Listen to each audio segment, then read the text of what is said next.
Hello, this is Chris Lasher welcoming you to the Software Carpentry Screencast. This cast is covering the shell. We'll begin with an introduction to the shell, including some basic commands to get you oriented and used to working in the shell environment. Following that, we'll discuss the anatomy of the command line, including flags, arguments, wildcards, and input and output redirection. We'll briefly discuss process control, and then we'll step back to take a brief tour of the Linux file system. After that, we'll discuss file permissions in Linux, as well as setting variables in the shell. We'll wrap up with a look at a few more useful tools that are available to us from the shell.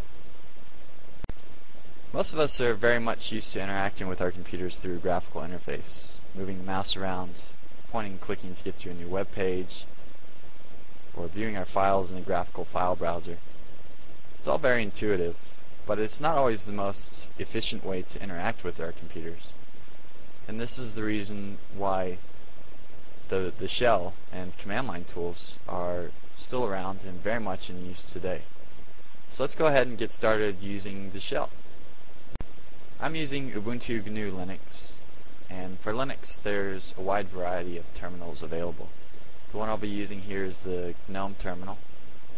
For KDE there's Console, and then there's also Xterm, Aterm, Eterm, and quite a few others. For Mac OS X, you'll find the terminal is available, I think, in the Applications menu.